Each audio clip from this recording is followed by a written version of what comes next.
Welcome to The Truth About Taxes and Retirement.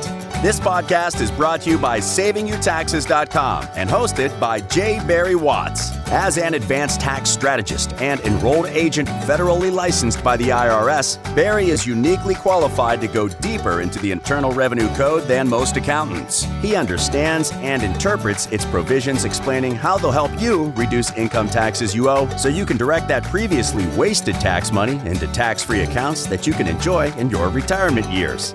Now, on today's episode.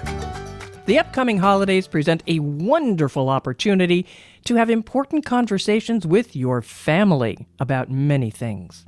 And sometimes those elephants in the room that need to be discussed relate to money, healthcare planning, funeral planning, who gets what, and things like that. On today's edition of The Truth About Taxes and Retirement, our host, J. Barry Watts, tax strategist and retirement designer, is going to guide us through holiday conversations about hard topics.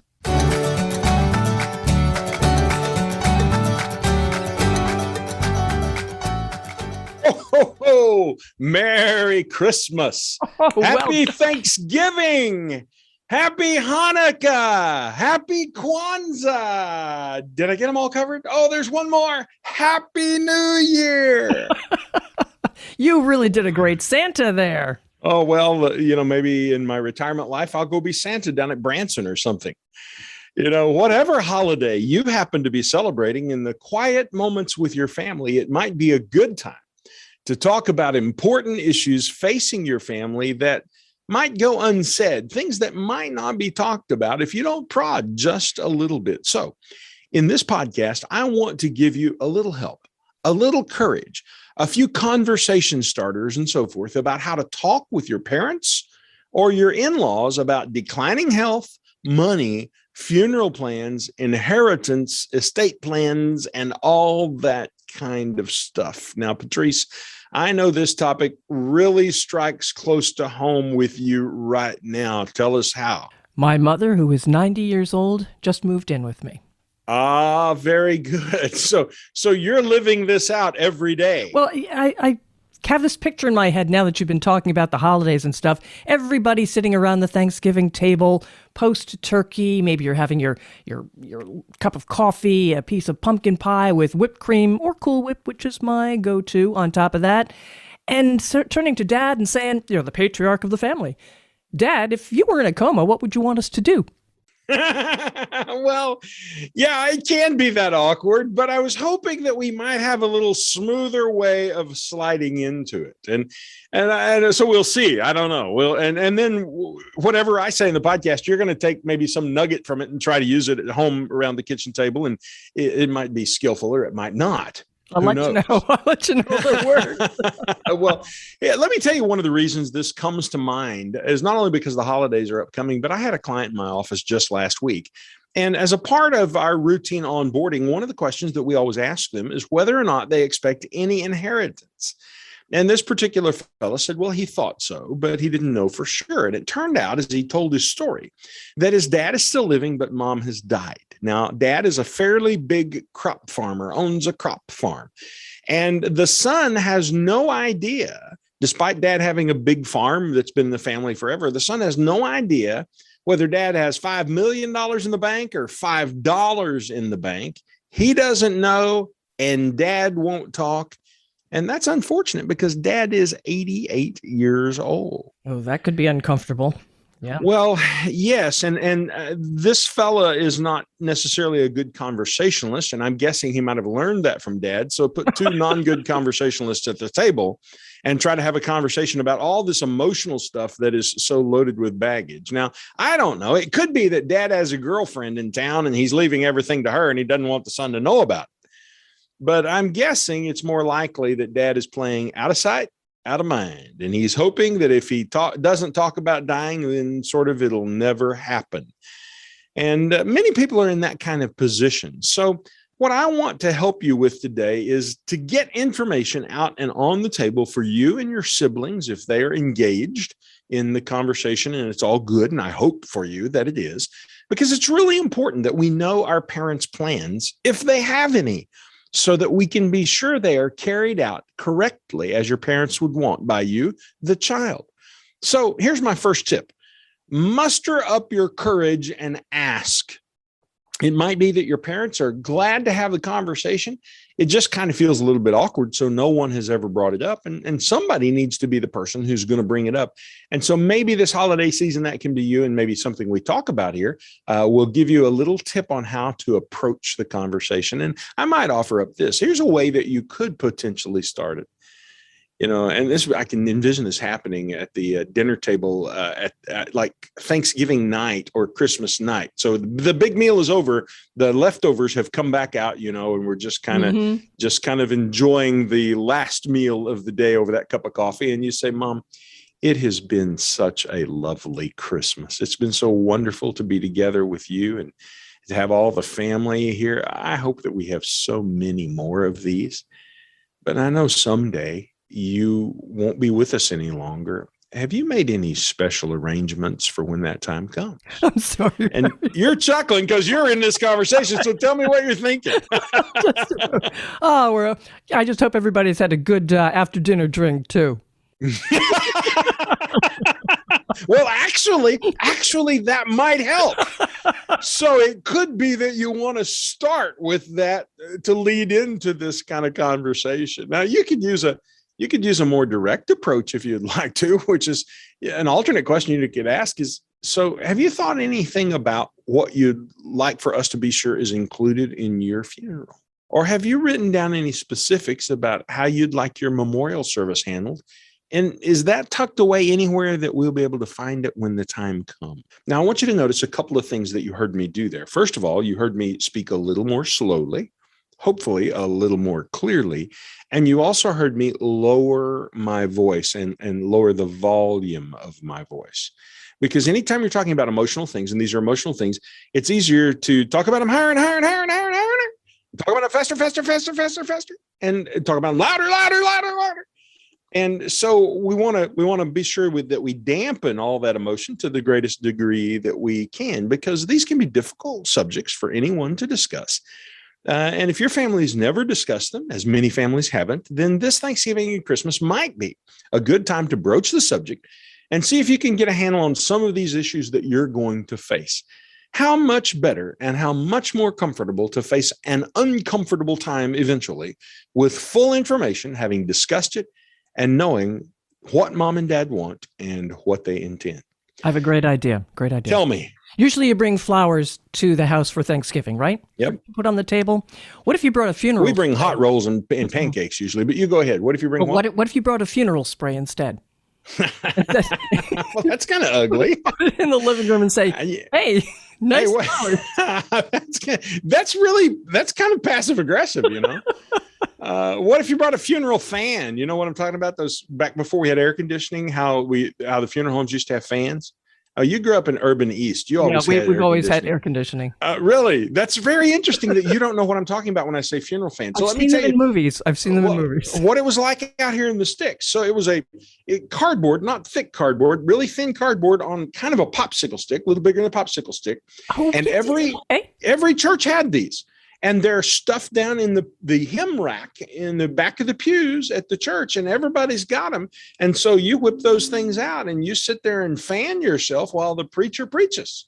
And that was just one of the things that we did. And everybody had them. And kind of in each town, the local funeral home is who printed up the fans. And they would have their logo on the fan? Oh, sure. Yeah. In my case, where I grew up, it was the Stump Funeral Home.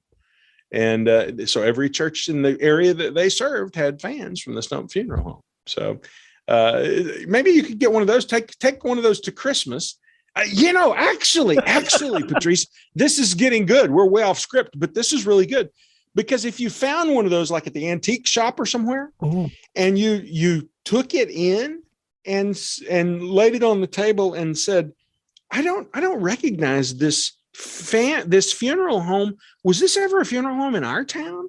When your mother or dad says, "Oh, that's never been in our town," or they say, "Oh yeah, they were here back in the 50s, but then Bob ran away with Sally and Lucy died and the funeral home went kaput," or they tell whatever story it is. And besides which, all our relatives all went from this funeral home. We don't use that funeral home. There you go. Yeah, we use the other one. That's exactly right.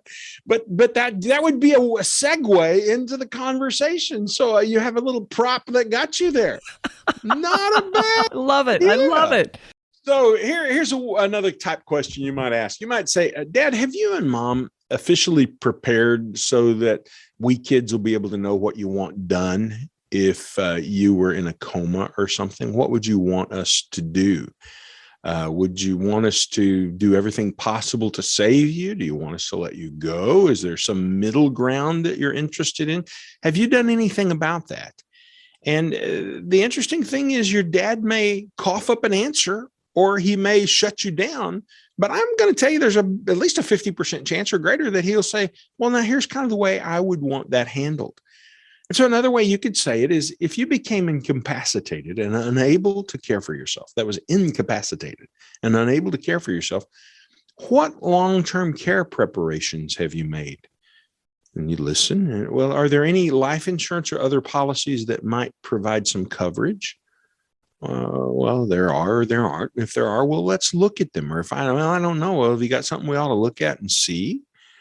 Another important question to ask is, if you aren't able, who do you want to make the medical and financial decisions for you, Dad? That's something that everybody sitting at the table probably needs to hear, so we know who's in charge. And it really needs to be written down, because if it's written down, then that way we don't get in a fuss. One sister wants to let him go and the brother says, "Oh no, keep him at all costs." And now we have a tension. Wouldn't it be really neat if Dad had written it down and said, "Here's how I want it handled"? And so Dad can speak even though he can't speak. And through that document, he can say, "Here is what I want." Because we need to be able to make the right decisions that would please our parents, and we need peace as much as possible while we're doing that. So I want to encourage you to get them to talk as much as possible about what they want. And then from that, you might ask if any of it is written down and where it is written down and kept. And if they don't have it written down, and in some cases they don't, you might say, "Well, what would you think about us scheduling to talk with an attorney about getting some of this formally documented so that when we need it, we'll have it and we aren't scrambling around at a difficult time trying to figure out what to do?" And I'm just guessing that the typical parent will say something like, "That's probably a good idea." And if they do, boom, you got it. You take the ball and you take responsibility for making the call and setting up that appointment. You say, if they say that's a good idea, you say, "Well, I tell you what, so it's not any stress on you. If it's okay, I'm going to call Bob, the attorney down here at the Bob and Bob Attorneys, and I'm going to schedule us an appointment for when I'm here in January, and we'll go down and spend a couple of hours with him that afternoon. Will it be okay if I do that?" And I'm betting in most cases that they'll say, "Sure, go ahead and do that." Now, one of the good things to talk about in this process is not just have you made your plans, have you written them down, but we talk about things like money. And how much is it? Where is it? And so forth. Now, I'm only in my 50s, and so I expect to be here a lot longer, but who knows?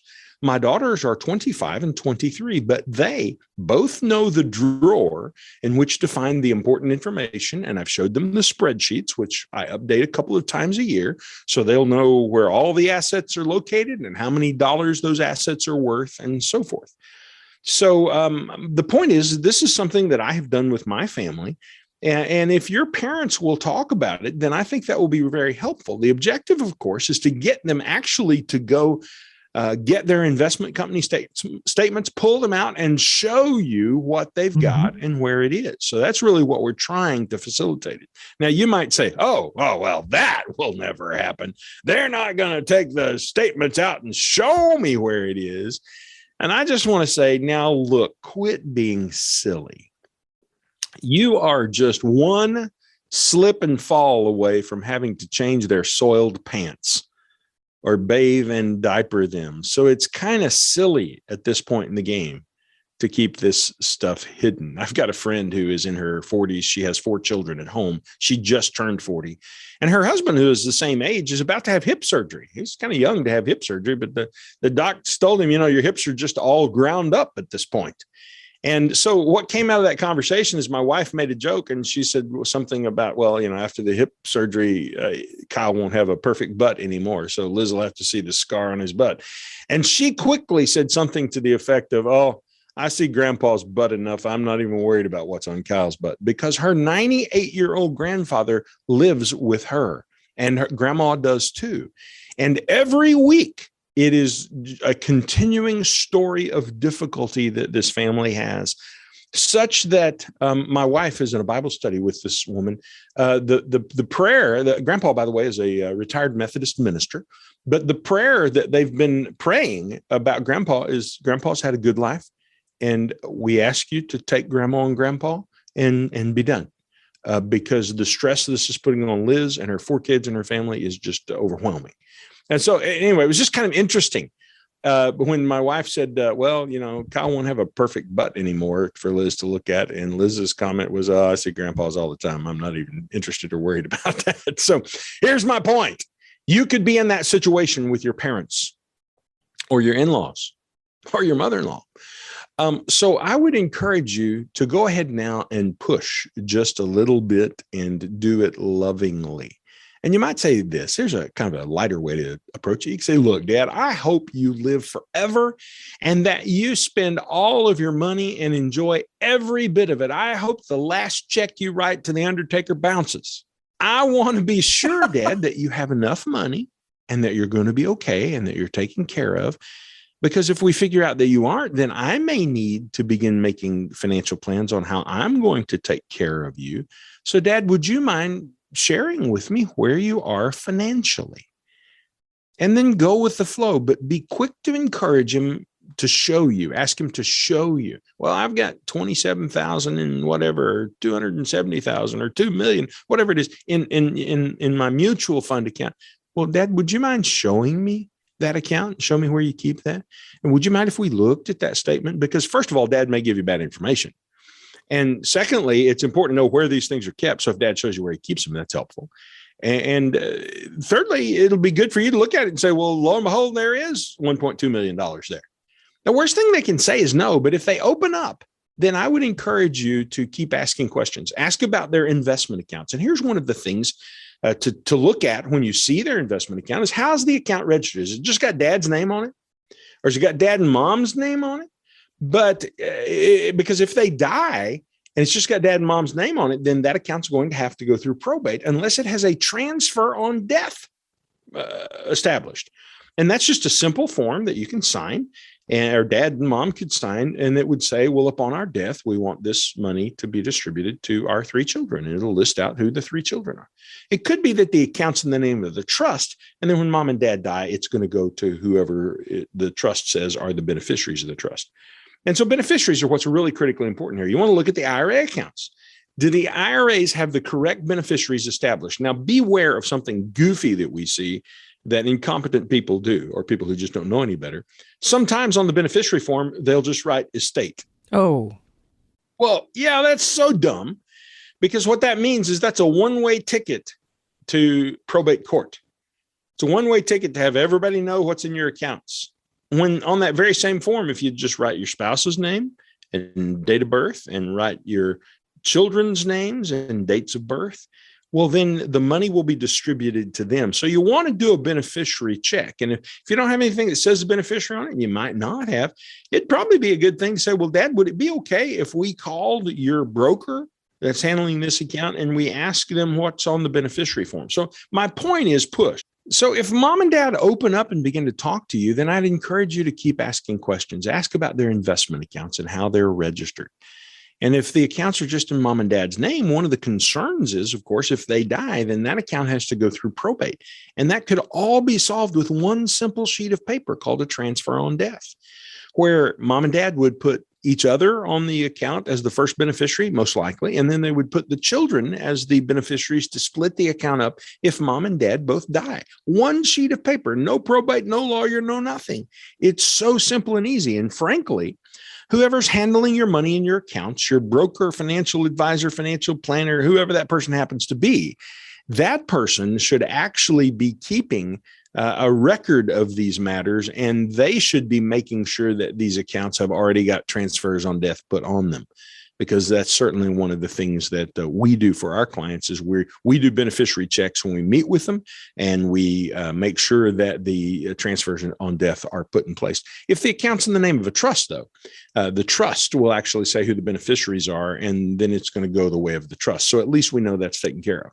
But you should do a beneficiary check on IRA accounts, because a lot of times people will make mistakes and they will just put on the beneficiary form estate. And well, what that means is when you die, the money is going to go through probate again. It's going to be a part of the estate, and that's not what you want. You would lose your ability, if it goes through the estate, to stretch out over 10 years the distribution of that account. And so you'd have to pay the taxes all at once. So there's a lot of reasons to be sure you have your beneficiaries right. And then the other place you want to be sure you've got your beneficiary right is on your life insurance. Who's insured? Is it mom or is it dad or whoever it is? What company's putting the insurance in place? What's the amount of death benefit? How much is in the current cash value? And who are the beneficiaries? And by the way, I'll just parenthetically say to you, people often are confused about, do I get the death benefit amount or do I get the cash value amount? No, you get the death benefit amount. Here's how that works. When you buy an insurance policy up front, there's no cash value in it. There's just death benefit. So that means if you fall over dead, it's all the insurance company's money that would come back to your family. Now, over time, your account begins to build. The cash value on your account begins to build.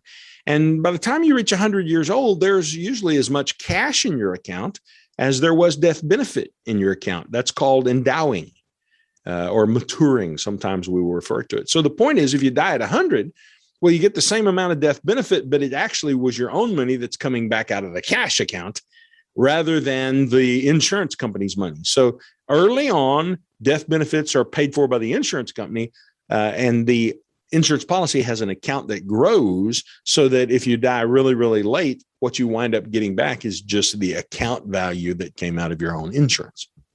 So that's just a little tip on how life insurance works. Yes, Patrice. Talk about the importance of having your beneficiaries down versus a will. Oh, well, so here's the whole issue. We don't want to go to probate because probate takes so dadgum long. And probate is expensive, and probate puts other people in the process. There's a lawyer in the process, and there's a judge in the process, and there are all the clerks at the courthouse who are in the process. When you go through probate, everybody in the community can go down to the town and go down to the courthouse and open up your file and see exactly how much money you had, exactly how much money you owed and who you owed it to and what you owed it for. They can see exactly what you're going to do with your money. Maybe you are living in maybe you live in a blue state, deeply blue, and you were the only closet conservative in your blue state, and you wouldn't have wanted them to know that you were actually giving your money to some right-wing conservative cause. Well, if you go through probate, that can come out. And if you have any profile in town, meaning if you're a known quantity, people know you kind of matter in your town, well, what better thing for the newspaper to do than to go open up your probate estate and say, well, he's been running our town for all these years. Let me tell you all about it. So probate's a no-no. You don't want to go to probate. And if you'll do your estate planning properly, with some things that can be as simple as just putting a TOD on your account and being sure your beneficiaries are right, you totally will avoid probate. So let's talk for a moment, Patrice, about personal effects, personal things.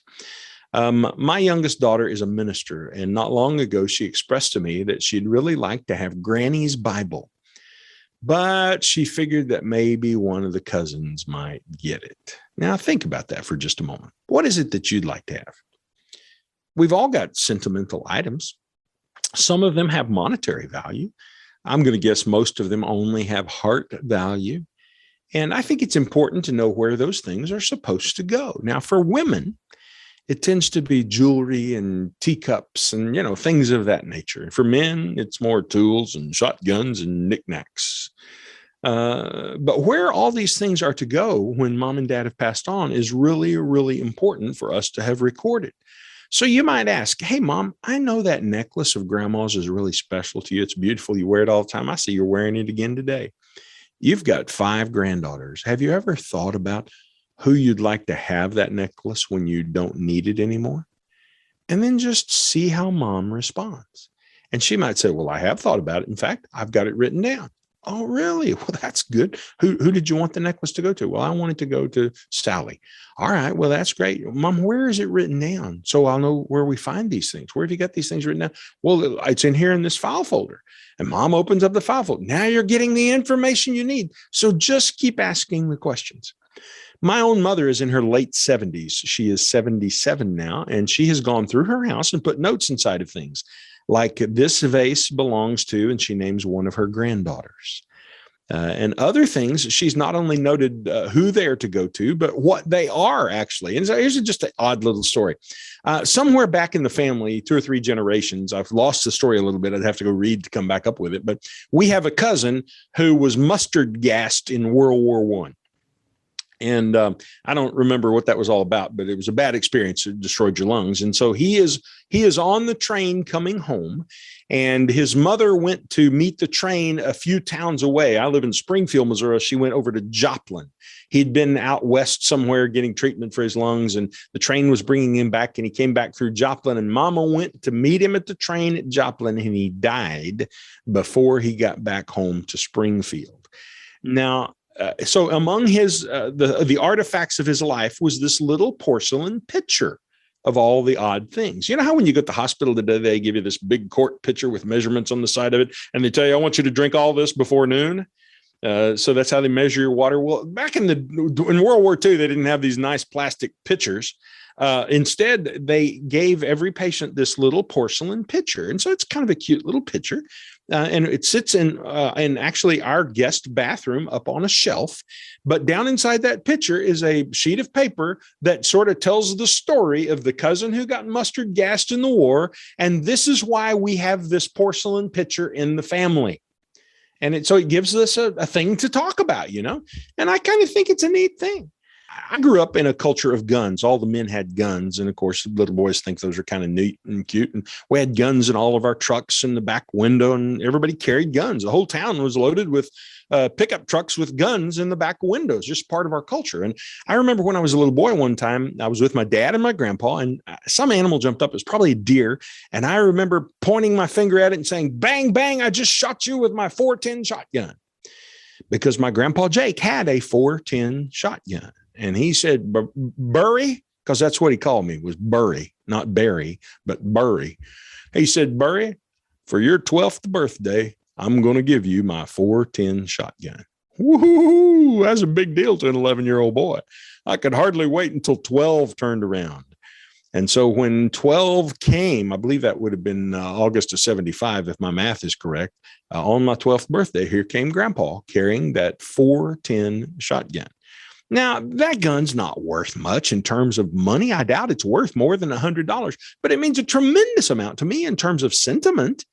And so maybe someday I'll have a grandson, and I can pass that gun on to him and tell him where it came from and tell him about my grandpa giving it to me. And that's why this grandpa is going to give it to him, and hope that he captures that story to share with his grandchildren. So here's the point. You need to go through all the personal items and record who gets what. It avoids fights, too. That avoids fights within the family. Well, yeah, it does. Because no, Mom said this was to go to Sally, so it's going to go to Sally. It's just done that way. So let's talk about real estate for a moment. Now, if your parents have a trust, you want to be sure that the real estate is titled to the trust. And if it's not, you should fix that. If you don't use a trust, we use something called a beneficiary deed. These are not available in all states, but they are in many states. And it's essentially a TOD, a transfer on death, for your house or any other piece of real estate. And so, for example, you don't want to put the kid's name on the house. You know, like, well, I'm going to put my kid's name on it so that when I die, it just belongs to them. You don't want to do that, because the liability of the kids can transfer to your house. You can wind up losing your house because your kid had a car wreck and killed somebody. You don't want to do that kind of thing. What you want to do, and by the way, the taxes, it really messes the taxes up when you do it that way. Instead, what you want to do is do a beneficiary deed. And what the beneficiary deed says is, upon my death, this piece of property is to go to my kids. So it's a TOD. It's just TOD for property, but it's called a beneficiary deed. That's exactly right. So here's another thing to think about. If both of your parents are still living and one of them is going to die, at some point, I mean, I pray, I really do pray. So first of all, I really do pray. Secondly, one of the things that I pray about is length of life. I pray reflectively, thinking about my life, where I'm going, what I'm doing. I want to live a long life. Although I'm aware it gets ugly out there toward the end, and I don't want to live the ugly part. And I'm praying that I won't, but that God will be gracious to me, however that works out. And one of the things I often ask is, just help Kelly and I to go together, because I don't think either one of us could live without the other one. We're just so interdependent, and it's such a wonderful relationship. But here's what's going to happen. One of your parents is going to die. One's going to be surviving. And the question is, what's the money going to look like when the one parent goes? Because you're going to lose one of the two Social Security checks. And if there's a pension involved, you could lose a pension check. So you kind of need to know what sort of income will they still have, and will it be enough? And if you'll go dig into that right now, that's a lot better than waiting and finding out later after dad dies that now mom has to eat cat food. So ask these questions. And a lot of times your parents don't know. You have to help them find the answers. But I want to encourage you to find the answers, because it is so helpful. And if you're a parent listening to this, I want to encourage you to be generous in sharing this information with your children. My parents are and always have been, and I appreciate that immensely and intensely, because it will make things much easier when the time comes. These conversations, they're really not as hard as you might imagine. I think people want to have these talks. They're kind of relieved by them. They just don't really know how to have the talk. When's the right time? It seems like maybe a gloomy or depressive subject. I wouldn't want to bring it up and throw cold water on the party sort of thing. But I want to encourage you to push forward gently in the talks during the quiet moments and ask the questions. Ask leading questions. Ask the next question. Follow up. Dig deeper. You just never know what you might find. And it might be one of the most rewarding conversations that you will ever have with your elderly parents. You know what I hope you don't find? I hope that you don't find that when your parents die, you're going to have to pay a lot of taxes.